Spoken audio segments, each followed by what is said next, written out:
At 1:37 a.m. on August 12, 2008, a battered Honda Civic coughed to a stop in the rest stop just off the interstate, its headlights slicing through the darkness before flickering out. The rest stop was a desolate outpost, a speck of flickering neon and cracked concrete in the vast emptiness of rural Nebraska. Its sign buzzed faintly, casting a sickly yellow glow. Rest area.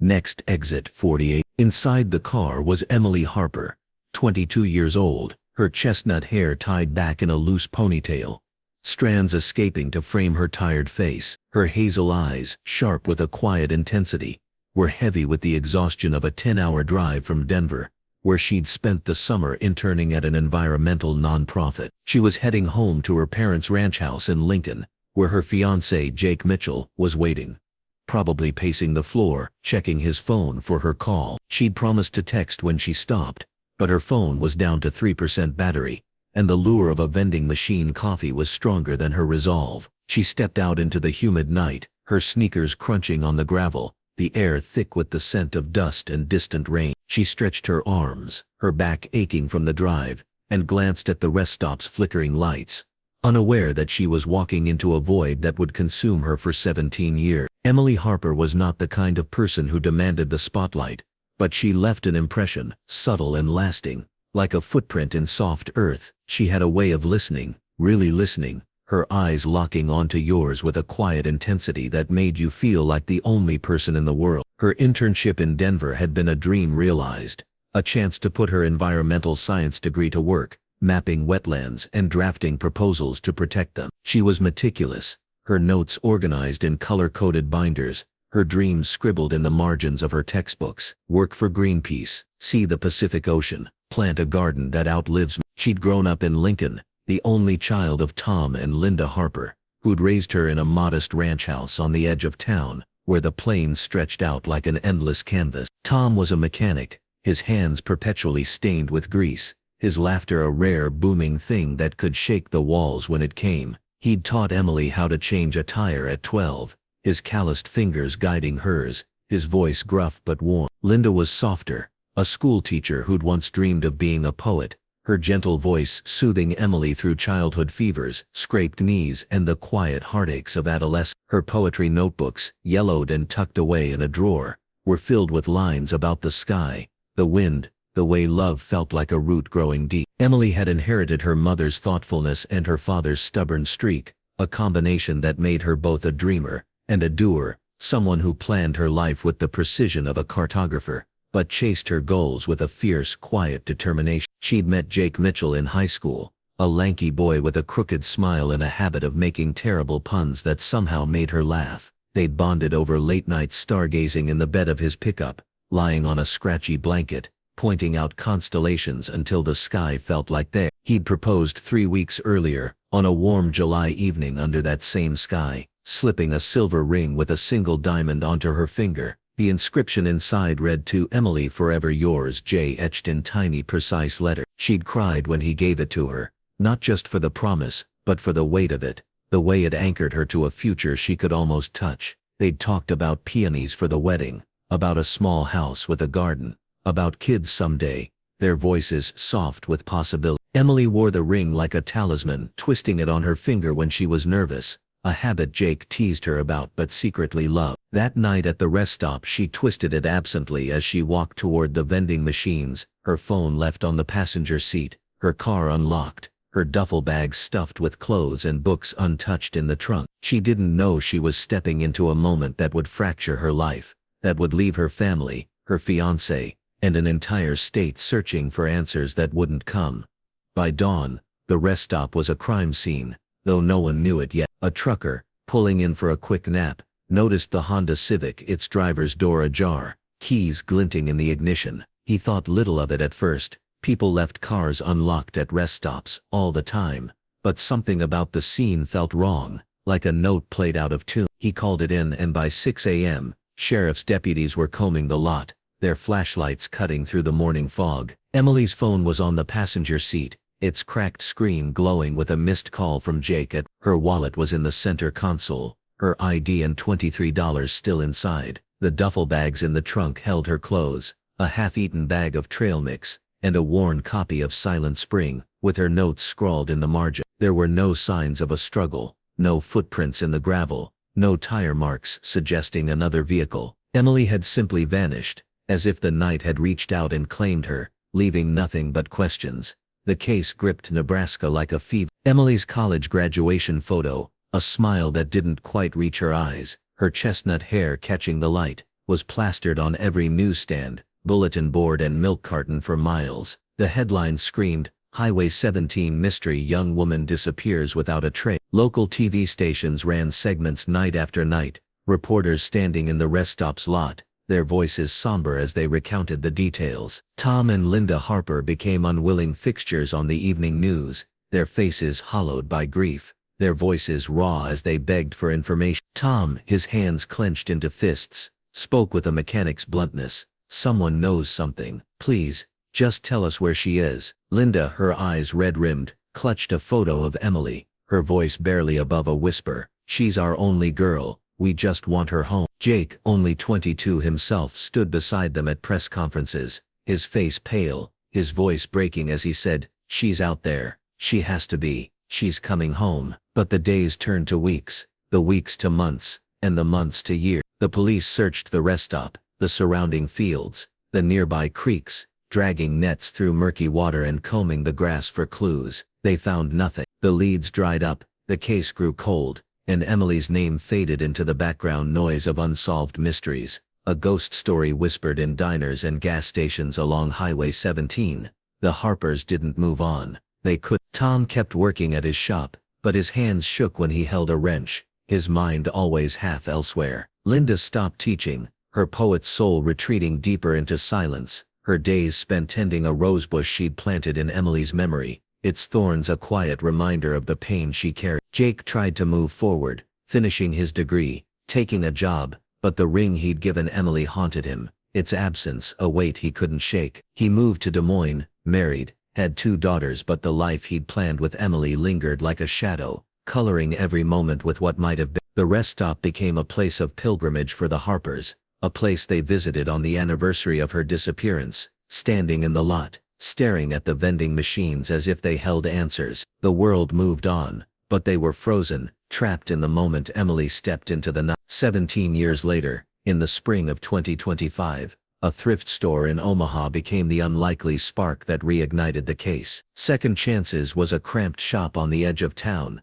wedged between a laundromat and a pawn shop, its shelves groaning with the detritus of other people's lives, faded flannel shirts, chipped ceramic mugs, books with dog-eared pages, and vases no one wanted. Sarah Kessler, a 29-year-old volunteer with a habit of humming off-key and a knack for finding treasures in the chaos, was sorting through a pile of donated handbags on a bustling Saturday morning. She was methodical, unzipping pockets, shaking out crumbs, checking for forgotten coins or receipts, her fingers moving with the rhythm of routine. She picked up a faded brown leather purse, its zipper broken, its stitching frayed at the edges, and felt something cold inside a side pocket. She pulled it out, a silver ring, its band scuffed but still gleaming, a small diamond nestled in a simple setting. It felt heavy in her hand, not just in weight but in meaning, like it carried a story too big for its size. She turned it over, squinting at the inscription under the fluorescent lights. To Emily, forever yours, J. Her breath caught,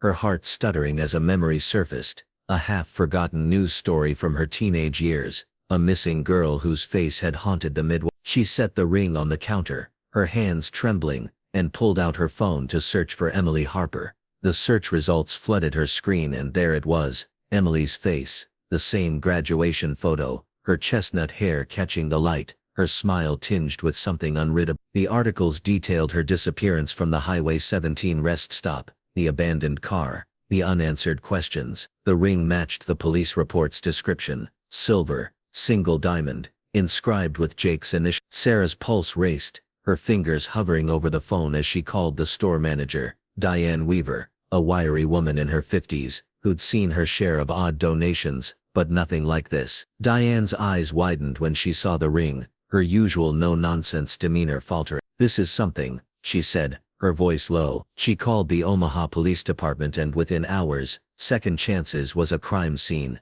Detectives weaving through the cluttered aisles, their radios crackling with urgency. Sarah stood by the counter, clutching the purse, her mind replaying the moment she'd found the ring, wondering if she'd touched something cursed or sacred. The purse itself was unremarkable, a cheap, mass-produced bag sold at Walmarts and Targets across the Midwest in the early 2000s, with no tags, no distinguishing marks. It had come from the store's drop-off bin, a rusted metal box outside, accessible 24/7, with no cameras to catch who'd left it. Sarah watched the detectives work, her stomach twisting. Someone had carried that purse for years, kept Emily's ring hidden inside, and then for reasons unknown, let it go. Detective Laura Vance was 45, with gray eyes that could pin you to the wall and a voice that cut through lies like a blade through paper. She'd joined the Omaha Police Department 2 decades earlier, driven by a need to fix what was broken, a need born from watching her older sister Claire spiral into addiction and vanish into the streets of Chicago when Laura was 6. Claire had been her hero, her confidant,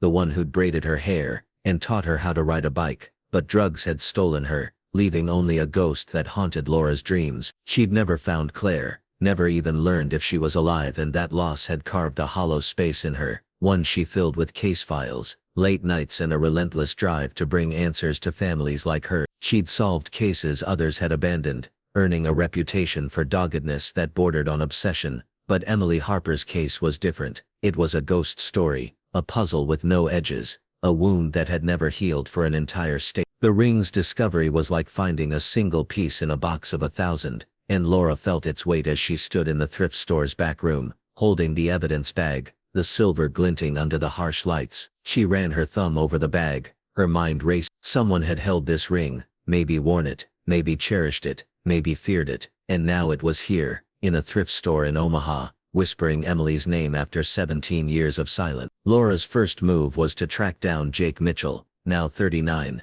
living in Des Moines with a wife, 2 daughters and a job as an insurance adjuster. He'd built a life, or so he thought, but when Laura knocked on his door, a modest split level in a quiet suburb, his carefully constructed world crumbled. She showed him the ring, sealed in its evidence bag, and his face paled, his hands shaking as he took it. "That's hers," he whispered, his voice cracking like dry wood. "I gave it to her the night before she left Denver. She loved it, said it made her feel like she was already home." His eyes, red-rimmed, met Laura's, and she saw the boy he'd been, the one who'd stood in front of news cameras in 2008, his voice breaking as he begged for Emily's return. His alibi from that night was airtight, verified by a dozen friends at a bachelor party in Lincoln, with photos and receipts to prove it. But Laura pressed him anyway, searching for cracks, for anything overlooked. Had Emily seemed off before her trip, mentioned anyone strange, any bad feeling? Jake shook his head, his voice thick with grief, his hands clenching the edge of the kitchen table. "She was so happy. We were planning the wedding peonies for the centerpieces,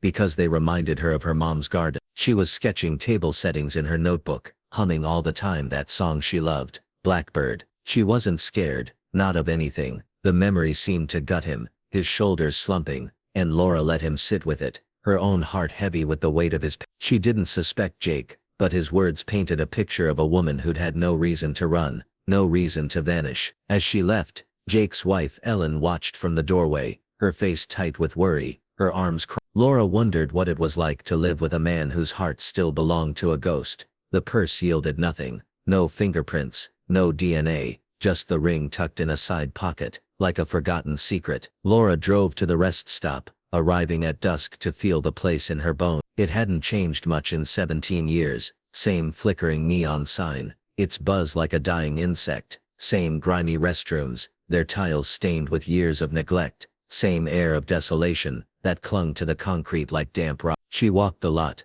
her boots crunching on the gravel, imagining Emily's last moments. Had she stopped for coffee, stepped into the restroom and been taken, or had she walked away, drawn by some unseen force? The unlocked car, the untouched belongings, suggested she hadn't fought, hadn't run. Laura stood by the vending machines, their hum filling the silence, and felt a chill that had nothing to do with the cooling night. This place was a black hole, a spot where people passed through and disappeared. She closed her eyes, picturing Emily, her chestnut hair, her quiet smile, the ring glinting on her finger as she twisted it, and felt a pang of something she hadn't felt in years. Fear, not for herself but for the truth, for what it might reveal about Emily, about the world, about the darkness that waited in places like this. Laura dove into the case files, stacks of yellowed reports and grainy security footage from 2008, stored in a dusty evidence room at the precinct. She read every witness statement, every officer's note, her coffee growing cold as the hours ticked by,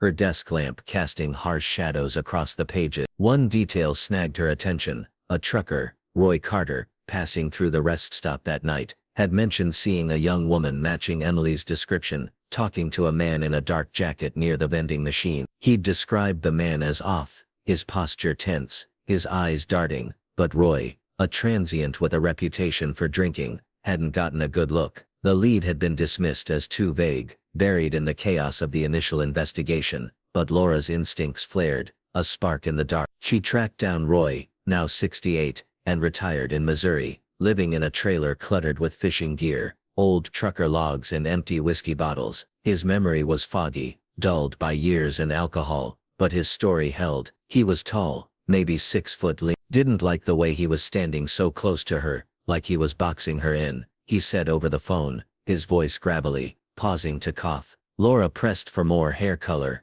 clothing, a face, but Roy had nothing else. It was dark, and I was tired, had a long haul ahead. Wish I'd looked closer. The regret in his voice echoed her own, a shared weight of missed chances. She hung up, the man in the dark jacket, becoming a shadow in her mind, a figure she needed to find. The ring's discovery had sparked a media frenzy, and tips flooded the Omaha PD's hotline, a deluge of noise that Laura sifted through with grim determination. Most were useless, psychics claiming visions of Emily in a field, conspiracy nuts spinning tales of alien abductions, or government cover-ups, but one stood out, sharp and clear against the clutter. Karen Dobbs, a 68-year-old retiree from a small town called Haven, 30 miles from the rest stop, called to say she'd seen a girl who looked like Emily in 2009, working at a diner called Mabel's. The girl had called herself Lila, and Karen remembered her because she'd seemed haunted, always glancing at the door like she expected someone to walk through it,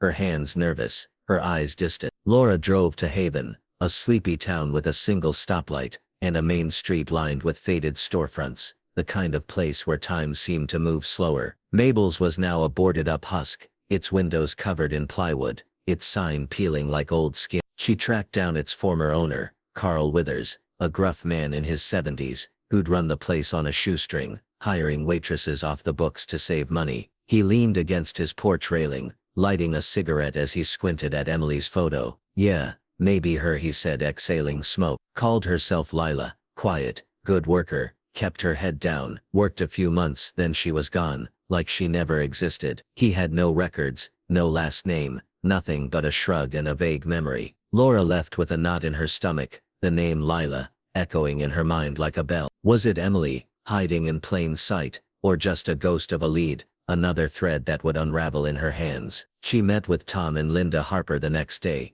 driving to their ranch house on the outskirts of Lincoln, where the plains stretched out like an endless sea. The house was the same as it had been in 2008, its white paint peeling, its porch sagging under the weight of time. Tom, now 67, had retired from his mechanic shop, his hands still calloused but slower, his eyes carrying a permanent shadow of grief. Linda, 65, was frail, her once vibrant voice reduced to a whisper, her days spent tending a rosebush she'd planted for Emily, its thorns a quiet reminder of the pain she carried. The ring's discovery had shattered their fragile equilibrium, pulling them back into a nightmare they'd never escaped. They sat across from Laura in their living room, the same room where Emily had once sprawled on the couch, her textbooks spread out, her laughter filling the air like music. Linda clutched Tom's hand, her fingers trembling, as Laura explained the investigation's progress, the purse, the ring, the lack of answers. "Do you think she's alive?" Linda asked, her voice a raw plea, her eyes searching Laura's for a truth she wasn't sure she could bear. Laura swallowed, her throat tight, choosing her words with care. "I think the ring means she was out there somewhere after that night. It means there's a story we haven't found yet. I'm going to find it." Tom's jaw tightened, his eyes fixed on a photo of Emily on the mantel, a candid shot from her 21st birthday, her face lit by candlelight, her smile wide and unguarded. He didn't speak, his silence louder than any words, a wall built from years of hoping and losing. Laura saw the weight of 17 years in his slumped shoulders, the way his hands gripped each other as if holding himself together. She left their house with a vow burning in her chest. She would bring them answers, even if they broke her, even if they broke them all. Laura's investigation widened, her days blurring into nights, as she chased threads across the Midwest, her desk a chaos of maps, reports, and half-empty coffee cups. She cross-referenced missing persons cases from 2005 to 2010, focusing on rest stops along Interstate 80, which intersected Highway 17 just a few miles from where Emily vanished. She found 4 other women, all in their 20s, all disappeared from similar locations, their cases eerily similar: unlocked cars, personal items left behind, no witnesses, no trace. Sarah Ellis, 24, vanished from a Wyoming rest stop in 2006, her purse still in her car, her phone dead on the seat. Hannah Brooks, 27, disappeared in Iowa in 2007, her backpack untouched, her keys in the ignition. Rachel Nguyen, 22, was gone from a Nebraska stop in 2009, her camera left behind, its memory card filled with photos of the road. Megan Carter, 25, vanished in 2010, her car found at a rest stop in Wyoming, a half-drunk coffee still in the cup holder. The cases, spread across state lines, had never been linked, their investigations siloed by underfunded departments and jurisdictional squabbles. But the pattern was undeniable, a chilling echo of Emily's case that made Laura's pulse quicken. Was Emily part of something bigger, a predator stalking the highways, preying on women who stopped in the wrong place, at the wrong time? She contacted the FBI, requesting access to their VICAP database to search for matching cases, but the process was a slog, mired in bureaucracy, forms piling up on her desk like a taunt. While waiting, she reanalyzed footage from a gas station a mile from the rest stop, captured the night Emily disappeared. The tape was grainy, the images blurred by time and cheap cameras, but one frame stood out: a man in a dark jacket, his face partially obscured, standing near a black pickup truck. The license plate was half visible, a smudge of numbers and letters under the flickering light. Laura sent it to a tech specialist for enhancement, her heart pounding, her fingers drumming on her desk. It was a long shot, but it was something, a crack in the darkness. The Lila lead gnawed at her, a splinter she couldn't ignore, a name that felt like both a clue and a taunt. She returned to Haven, the small town 30 miles from the rest stop, driving down its quiet streets, the air heavy with the scent of cut grass and diesel. She showed Emily's photo to anyone who'd talk: gas station clerks, barbers, the librarian who'd worked there for 30 years, her glasses perched on her nose as she studied the picture. Most shook their heads, their memories dulled by time, but an elderly man named Earl, a former regular at Mabel's, paused when he saw it. He was 82, his hands gnarled from years of farm work, his eyes sharp despite the haze of age. "Might have been her," he said, his voice raspy from decades of cigarettes, sitting on a bench outside the town's only diner. Quiet girl, worked the counter at Mabel's, had this nervous habit, always tugging at her sleeve like she was hiding some. Said she was heading west, then she was gone, maybe summer of '09. Laura's heart sank, her pen scratching furiously in her notebook. West was a direction, not a destination, but it was a thread to pull. She pressed Earl for more clothing, mannerisms,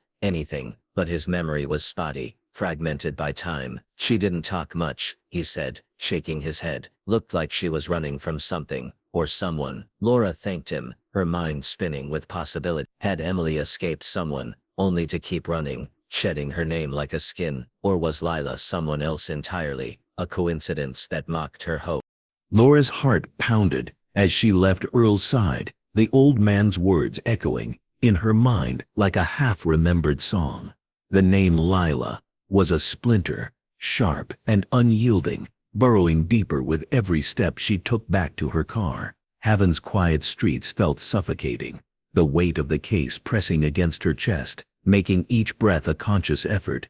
She slid into the driver's seat, her hands gripping the steering wheel, her knuckles whitening as she stared at the faded diner across the street. Mabel's was a ghost of a building, its boarded windows like blind eyes, its peeling sign a testament to the years that had passed since Emily or Lila had stood behind its counter, pouring coffee, wiping tables, hiding in plain sight. Laura's mind raced, piecing together the fragments. A young woman, nervous, tugging at her sleeve, heading west.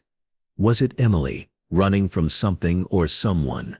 Or was it just another dead end, another cruel trick of a case that seemed to thrive on taunting her? She started the engine, the hum of the car grounding her, but her thoughts were a storm, swirling with possibilities, each one darker than the last. Back in Omaha, Laura's office at the precinct was a shrine to the case, its walls papered with maps, timelines and photos, Emily's graduation picture pinned at the center like a beacon. Her desk was a chaos of reports, sticky notes, and coffee cups, the rings of spilled coffee staining the pages like ghosts of late nights. She sat there now, the fluorescent lights buzzing overhead, her eyes burning as she pored over the 208 case files again, searching for something, anything, that had been missed. The precinct was quiet, the night shift a skeleton crew, the only sounds the hum of the air conditioning and the occasional crackle of a radio. Laura's husband Mark had texted her an hour ago, a simple "come home soon," but she hadn't replied, her phone buried under a pile of papers. She felt the weight of his words, the quiet plea in them, but the case had its hooks in her, pulling her deeper into Emily's world, into the mystery that had consumed her for weeks. She flipped through Roy Carter's witness statement, the trucker's vague description of the man in the dark jacket, nagging at her like a loose thread, tall, lean, tense, standing too close to a young woman who matched Emily's description. Why had the original investigators dismissed? Too vague, too fleeting, too easy to lose in the chaos of a high-profile case. But Laura's instincts screamed that this was the key, the shadow she needed to chase. She pulled up the grainy gas station footage from a mile down the road, captured the night Emily vanished. The tape was a relic, its ears blurred by time and cheap cameras, but she watched it frame by frame, her eyes straining to make sense of the shadows. One frame stopped her cold, a man in a dark jacket, his face partially obscured by a cap standing near a black pickup truck, his posture rigid, his head turned as if watching something or someone off screen. The license plate was half visible, a smudge of numbers and letters under the flickering light, but it was enough to give her hope. She sent it to a tech specialist, a young guy named Ethan, who could work miracles with degraded images, her email marked urgent. As she waited for his response, she leaned back in her chair, her fingers drumming on the desk, her mind replaying Earl's words, Karen Dobbs' call, the ring in the thrift store. The pieces were there scattered like stars in a cloudy sky, but she couldn't connect them, not yet. The media frenzy was relentless, the Highway 17 mystery reborn on every news channel, every front page, every social media feed. Tips flooded the hotline, a tidal wave of noise that Laura sifted through with grim determination, her notepad filling with crossed-out leads. Psychics called with visions of Emily in fields, forests, even underwater, their voices trembling with self-important certainty.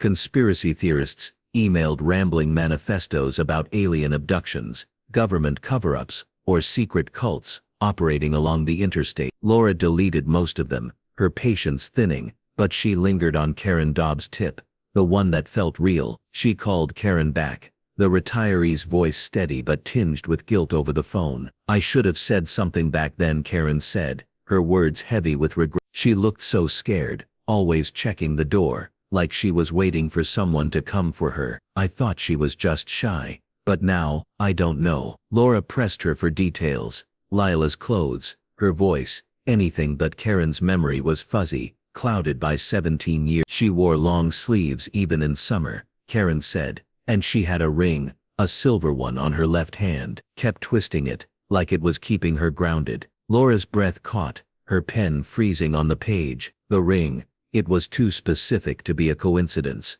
wasn't. She thanked Karen, her voice calm but her heart racing, and hung up, the name Lila burning brighter in her mind. Laura's life was fraying at the edges, the case consuming her like a fever. She hadn't slept more than 4 hours a night in weeks, her dreams haunted by Emily's face, by her sister Claire's face, the two blurring together until she couldn't tell them apart. Mark, her husband, was patient, his quiet strength her anchor, but she saw the worry in his eyes, the way he watched her when he thought she wasn't looking. Their daughter Sophie, 16 and sharp-tongued, had stopped rolling her eyes and started avoiding her, her silence a louder rebuke than any argument. One night, as Laura sat at the kitchen table, her laptop open to case files, Mark sat across from her, his hands folded, his voice soft but firm. "You're disappearing into this, Laura," he said, his eyes searching hers. "Sophie needs you. I need you. Come back to us." Laura's throat tightened, guilt washing over her like a wave. She wanted to promise she'd try, that she'd be home for dinner, that she'd be present, but the case was a tide pulling her under. "I'm close, Mark," she said, her voice barely above a whisper. "I can feel it. I can't stop now." He nodded, his jaw tight, and stood, leaving her alone with her files, her coffee, her ghosts. She returned to the case files, her focus razor sharp, driven by a need she couldn't name. The other missing women, Sarah Ellis, Hannah Brooks, Rachel Nunn, Megan Carter, haunted her as much as Emily did. She'd compiled their files, their photos pinned to her office wall beside Emily's, their faces young and smiling, frozen in time. Sarah with her artist's sketchbook, Hannah with her dog's photo in her wallet, Rachel with her camera full of road trip memories, Megan with her half-drunk coffee as if she'd stepped away for a moment and never returned. Laura's heart ached for them, for their families, for the lives they'd never live. She contacted the FBI again, her emails increasingly urgent, requesting VICAP data to link the cases, to find a pattern that could lead her to a predator. The responses were slow, mired in red tape, but she kept pushing, her voice sharp on the phone, her patience fraying. While waiting, she revisited the gas station footage, watching the man in the dark jacket again and again, his shadow a constant in her mind. Ethan, the tech specialist, called her at midnight, his voice excited. "Got something," he said. "The plate's partial, but it's enough to narrow it down. Registered to a Ronald Gresham, Topeka, Kansas. Black pickup, 200. Laura's pulse surged, her pen scratching his name into her notebook. Ronald Gresham. She pulled his DMV records, her hands trembling as the photo loaded. A lean man, 52, with dark eyes and a scar above his left eyebrow. A detail Roy Carter might not have seen in the dark. Gresham's rap sheet was thin. Petty theft in 2003, a dropped assault charge in 2007, but his trucking routes in 2008, obtained from his former employer, included Highway 17, with a stop log the night Emily vanished. Laura's gut screamed that this was her man. She drove to Topeka the next morning, the 3-hour trip a blur of anticipation and dread. Gresham's trailer park was a bleak sprawl of rusted trailers and overgrown weeds, the air heavy with the smell of motor oil and neglect. She knocked on his door, her badge in hand, her heart pounding in her chest. He answered with a cigarette dangling from his lips, his eyes narrowing as he took her in, his lean frame filling the doorway. "Heard you found something about that girl," he said before she could speak, his voice too casual, too knowing. Laura's skin prickled, her instincts flaring. How did he know? The news was everywhere, but his tone was off, like he'd been waiting for this moment. She kept her voice steady, her eyes locked on his, asking about his routes, his stops, his memory of August. He claimed he'd only stopped for coffee, saw nothing, knew nothing. His words clipped, rehearsed, but his hands fidgeted, his fingers tapping the door frame, and when she showed him Emily's photo, his gaze lingered too long, a muscle in his jaw twitching, his scar catching the light. "Never seen her," he said, but his voice was flat, his eyes avoiding her. Laura's heart raced, her mind screaming that he was lying, that he knew more than he was saying. She left without pushing back at the precinct. Laura sent the person ring for advanced DNA testing, using techniques unavailable in 2008, her hope pinned on finding something, anything that could tie Gresham to the case. The results came back a week later, a jolt of adrenaline, a single male hair, caught in the purse's lining, yielded a partial DNA profile that didn't match Emily. It was too degraded for a definitive match, but it was consistent with Gresham's blood type from his old arrest record. Laura's pulse surged, her hands shaking as she read the report, the lab tech's voice steady over the phone. "It's not conclusive," he said, "but it's a start. A start." It wasn't enough to arrest him, but it was enough to keep her awake at night, the case consuming her like a fire. She barely saw Mark or Sophie, her meals eaten over case files, her dreams haunted by Emily's face, by Claire's face, by the man in the dark jacket, who was no longer just a shadow. Mark tried again, one night as she sat at the kitchen table, her laptop glowing, her eyes red from staring at the screen. "Laura, you're killing yourself," he said, his voice breaking. "You can't save everyone." She looked at him, her throat tight, and saw Claire in his eyes, saw all the years she'd failed to find her sister. "I have to try," she said, her voice barely a whisper. He nodded, his jaw tight, and left her alone with her ghost. The media frenzy grew, reporters digging into the case with renewed hunger, their cameras flashing outside the precinct, their questions relentless. A local journalist, combing through old true crime forums, found a tweet buried on an obscure site, a needle in a digital haystack. The anonymous poster claimed to have seen a woman resembling Emily at a truck stop in Cheyenne, Wyoming, in 2009, traveling with an older man, who kept her close, like a guard dog. The description of the man, tall, lean, with a scar above his eyebrow, matched Gresham, sending a chill down Laura's spine. She traced the post to a public library in Cheyenne, a dead end, but the lead felt alive, pulsing with possibility. She dug into Gresham's post-2008 routes, finding he'd worked Wyoming, Montana and Idaho in 2009 and 20. She requested his bank records, hoping for a transaction that could place him in Haven, but many were cash, untraceable, a common practice for truckers paid under the table. Frustrated, she mapped thrift store donations across Nebraska and Kansas, working with a data analyst named Priya, a sharp-eyed woman who could find patterns in chaos. Priya's analysis showed a cluster of donations to Second Chances from a charity drive in Topeka, near Gresham's trailer park, held a month before the ring surfaced. It wasn't proof, but it was another thread, another knot in the web tying Gresham to the purse, to the ring, to Emily. Laura's obsession deepened, her days a blur of coffee and case files,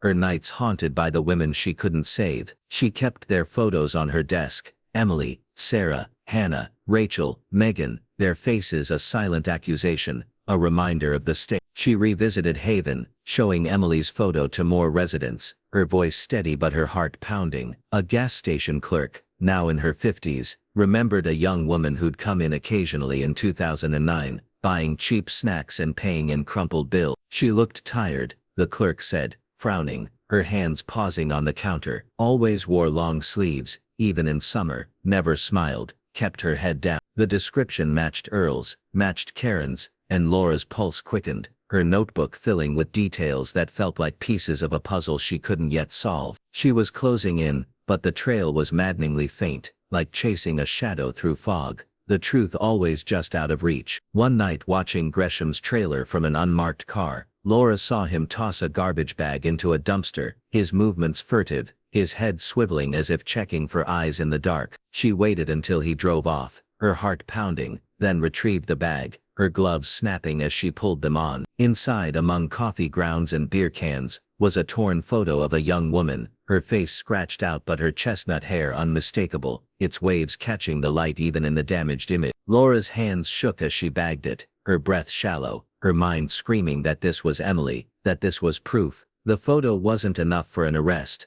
but it was enough for a search warrant, a crack in Gresham's arm. She drove back to the precinct, the photo burning a hole in her evidence bag, her mind racing with what it meant, with what she might find next. The search of Gresham's trailer was a grim revelation, conducted at dawn, with a team of officers, their flashlights cutting through the dim interior. The trailer was a mess, empty beer cans, cigarette butts, a stained mattress, but hidden in a locked toolbox, Laura found a trove of mementos, a locket with a broken clasp, a silver bracelet, a cheap plastic hair clip, each item matching descriptions from the other missing women's cases. Her heart pounded as she cataloged them, her hands steady but her mind reeling. There was no smoking gun, no confession, but the evidence was mounting, a house of cards that could collapse with the right push. She interrogated Gresham again, this time at the precinct, his smirk infuriating, his voice steady as he denied everything. "You're fishing," he said, leaning back in his chair, his scar catching the light. "You've got nothing." But Laura saw the fear in his eyes,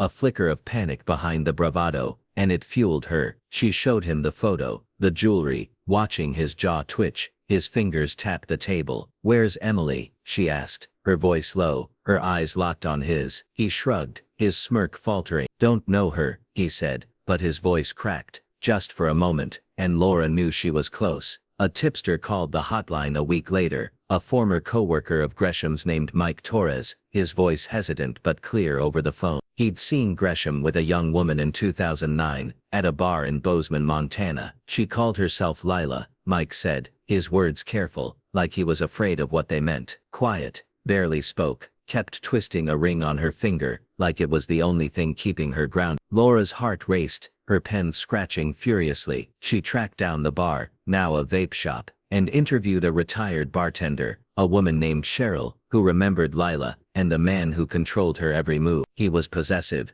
Cheryl said, her voice heavy with regret, her hands twisting a dish rag as she spoke. Wouldn't let her out of his sight. She looked trapped, like she was screaming without making a sound. Cheryl recalled them leaving town abruptly, headed toward Idaho, her memory a faint light in the dark. Laura's pulse surged, her mind mapping the route, Wyoming to Montana, to Idaho, a trail that matched Gresham's routes, matched the journal's fragments, matched the name Lila. She followed the lead to Idaho, contacting shelters, hospitals and police departments, showing Emily's photo to anyone who'd listen. She looked tired, the clerk said, her voice low, her eyes distant as she leaned against the counter, the hum of the gas station's fluorescent lights filling the silence. Always wore long sleeves, even in summer, like she was hiding something. Never smiled, kept her head down, paid in crumpled bills. The description matched Earl's, matched Karen's, and Laura's pulse quickened, her notebook filling with details that felt like pieces of a puzzle she couldn't yet solve. She thanked the clerk, her voice steady but her heart pounding, and stepped back into the heat of Haven's main street, the air thick with the scent of dust and diesel. The trail was maddeningly faint, like chasing a shadow through fog, the truth always just out of reach, but each new detail, Lila's nervous habits, the ring, the westward drift, felt like a breadcrumb leading her closer to Emily. Laura's obsession with the case was a fire that consumed her, burning away the edges of her life. Her office at the Omaha precinct was a war room, its walls papered with maps of Interstate 80, timelines of the disappearances, and photos of the missing women. Emily's graduation picture at the center, her hazel eyes staring out, a quiet accusation. Her desk was a chaos of reports, sticky notes, and coffee cups, the rings of spilled coffee staining the pages like ghosts of sleepless nights. She hadn't slept more than 4 hours a night in weeks, her dreams haunted by Emily's face, by her sister Claire's face, the two merging into a single, anguished image that woke her gasping, her heart pounding. Mark, her husband, was a quiet anchor, his patience a lifeline, but she saw the worry in his eyes, the way he watched her when he thought she wasn't looking, his hands hovering as if to pull her back from the edge. Sophie, their 16-year-old daughter, had stopped arguing, her usual teenage defiance replaced by a silence that cut deeper than any words. One night, as Laura sat at the kitchen table, her laptop glowing with case files, Mark sat across from her, his hands folded, his voice soft but firm. "You're disappearing, Laura," he said, his eyes searching hers, his voice breaking with a fear he rarely showed. "Sophie needs you. I need you. This case, it's eating you alive." Laura's throat tightened,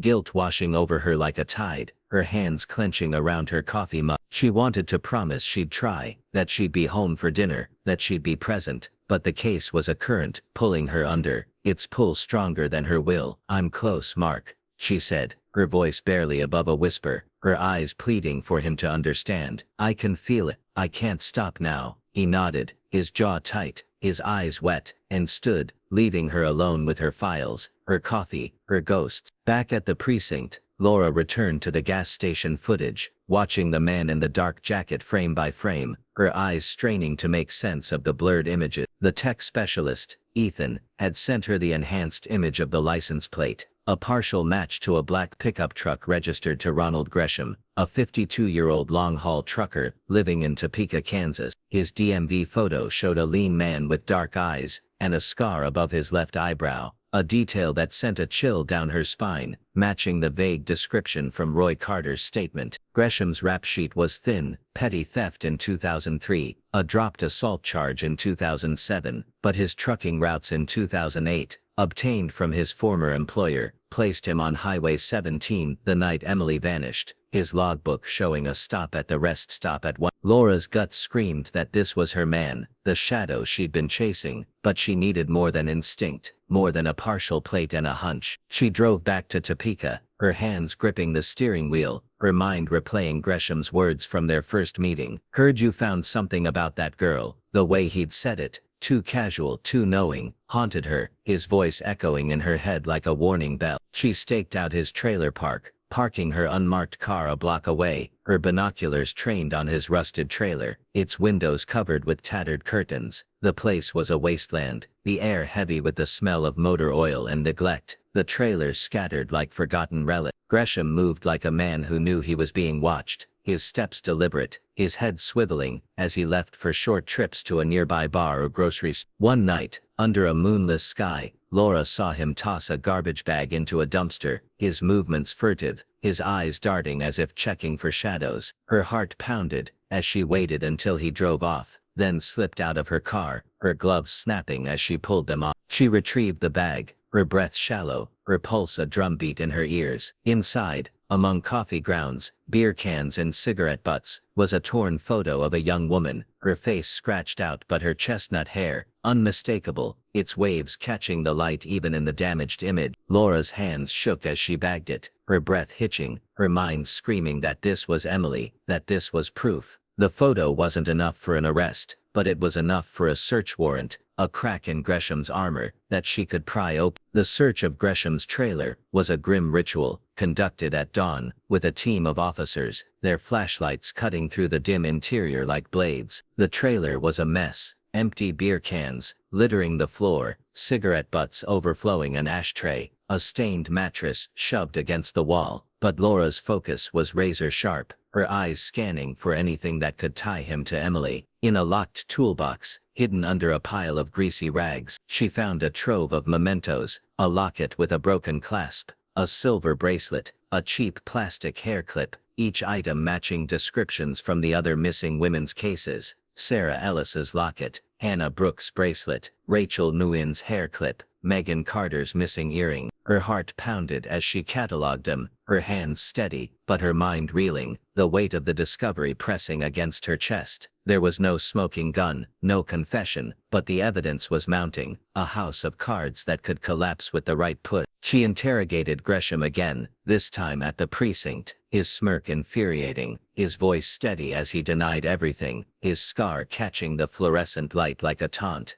"You're fishing," he said, leaning back in his chair, his hands folded, his eyes cold. "You've got nothing." But Laura saw the fear in his eyes, a flicker of panic behind the bravado, and it fueled her. She showed him the photo, the jewelry, watching his jaw twitch, his fingers tap the table in a nervous rhythm. "Where's Emily?" she asked, her voice low, her eyes locked on his, her heart pounding so loud she thought he could hear it. He shrugged, his smirk faltering, his voice cracking just for a moment. "Don't know her," he said, but his eyes darted away, and Laura knew she was close, so close she could taste. The case broke open in August 2025, when Gresham made a mistake. Under surveillance, he was spotted driving to a remote storage unit outside Topeka, his movements hurried, his eyes darting, as if he knew he was being watched. Laura's team secured a warrant, their boots crunching on the gravel, as they approached the unit, a rusted metal box in a row of identical units, its lock gleaming new against the weathered door. Inside, they found a locked chest, its hinges stiff, its contents a revelation, a journal, written in a shaky hand, its pages yellowed but intact. The entries, dated from 2008 to 2010, were signed, Lila, each one a fragment of a life in captivity, a story of fear and survival. One entry, dated March 2009, read,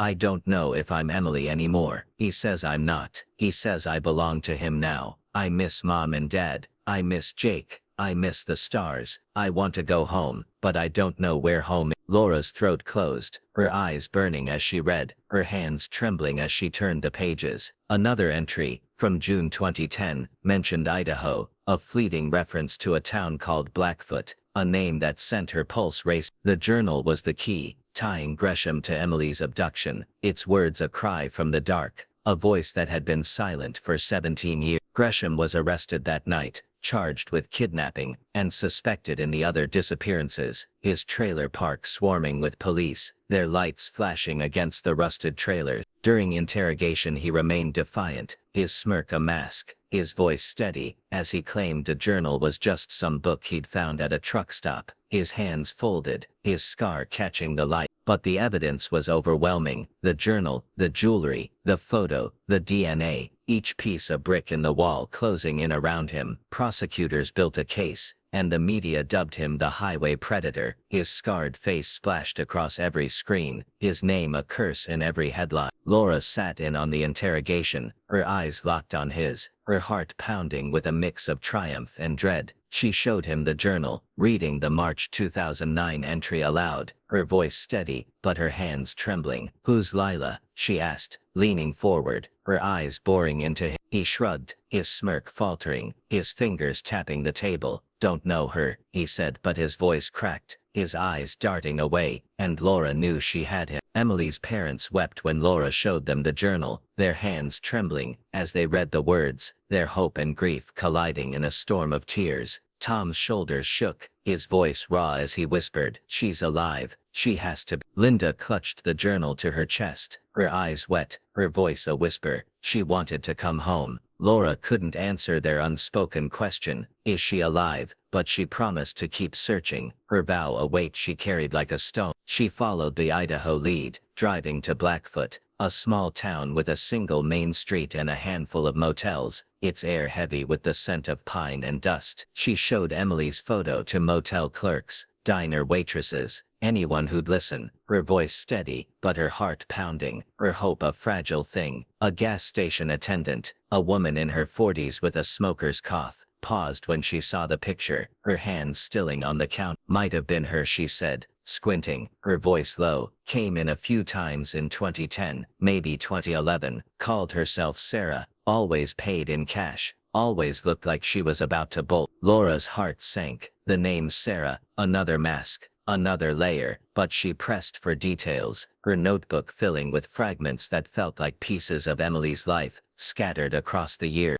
In December 2025, as Gresham's trial loomed, a woman walked into a Seattle police station, clutching a tattered copy of Emily's missing person flyer, its edges worn from years of being folded and unfolded, its ink faded, but her face unmistakable. She was 39, her hair dyed blonde, her face lined with the weight of survival, but her eyes were Emily's, wide and searching, filled with a quiet intensity that hadn't faded. "I think I'm her," she said, her voice trembling, barely above a whisper, her hands shaking as she handed the flyer to the officer. "I think I'm Emily Harper." The officer took her statement, her words halting, a story of abduction, captivity and escape, of years spent running, living under names like Lila and Sarah, her identity fractured by fear. DNA confirmed it within days, a match so clear it left no doubt. Emily had escaped Gresham in Idaho in 2010, slipping away during a stop at a truck stop, her fear driving her to hide,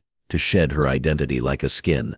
The purse, she explained, had been donated accidentally during a move in Seattle, the ring forgotten in a pocket she hadn't checked in years. Seeing her own face on a news report, the ring's discovery splashed across every channel, had given her the courage to come forward, to reclaim her name. Emily's reunion with Tom and Linda was a quiet, tearful affair, held in their Lincoln living room, the same room where she'd once sprawled with her textbooks, her laughter filling the air. Linda reached for her first, her hands trembling as she touched Emily's face, her fingers tracing the lines of a daughter she'd feared was lost forever, her tears falling silently.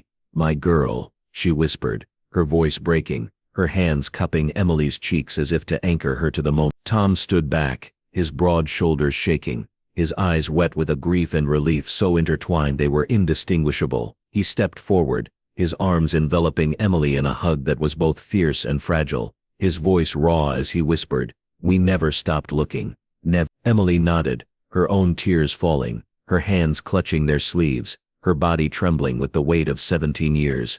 The rosebush outside, its thorns still sharp, its petals scattered by the wind, seemed to bloom brighter that day, a silent witness to their reunion. Jake, now 39 and divorced, met her a week later at a quiet coffee shop in Lincoln, the ring resting on the table between them, its silver gleaming under the soft lights. They sat in silence, the years stretching like a chasm, their hands inches apart but not touching. "I thought you were gone," Jake said finally, his voice raw, his eyes searching hers for the girl he'd loved. Emily looked at him, her eyes heavy with all she'd carried, her voice soft but steady. "I thought I was too," she said, her fingers brushing the ring, a gesture that echoed the nervous habit he'd once teased her for. The moment was fragile, a thread stretched thin, but it was enough.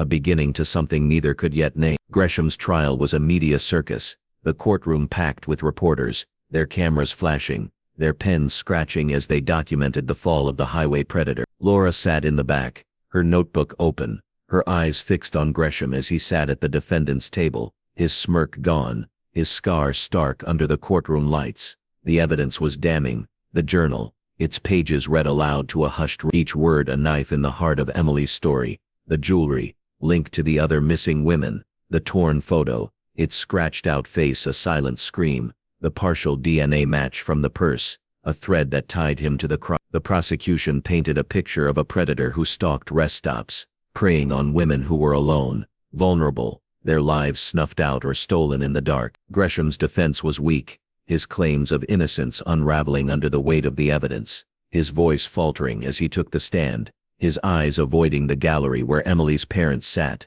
their hands clasped, their faces unreadable. The jury deliberated for only 3 hours, their verdict unanimous, guilty on all counts, including kidnapping and suspicion in the other disappearance. The judge's gavel fell, sentencing Gresham to life without parole, and the courtroom exhaled, a collective release of tension that left Laura hollow, her triumph bittersweet. The other missing women's cases, Sarah Ellis, Hannah Brooks, Rachel Nguyen, Megan Carter, were reopened, their families clinging to the hope Emily's return had sparked, their photos still pinned to Laura's office wall, a reminder of the work still undone. She met with their families, her voice steady as she promised to keep searching, her heart heavy with the knowledge that some answers might never come. Sarah's mother, a frail woman with trembling hands, clutched a sketchbook her daughter had left behind, its pages filled with mountains and rivers. Hannah's brother, a mechanic like Tom, showed Laura a photo of their dog, now old and gray,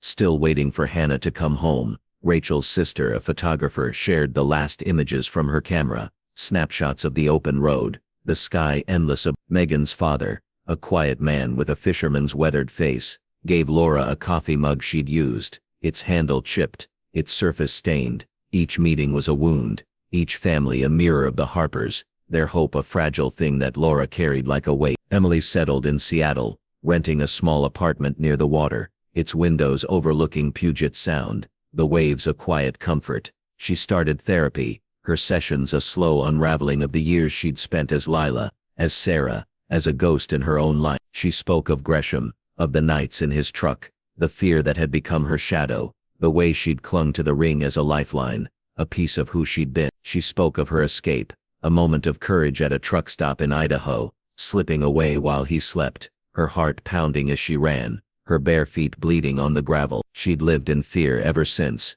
moving from town to town, her identity fractured, her memories a maze she was only now beginning to navigate.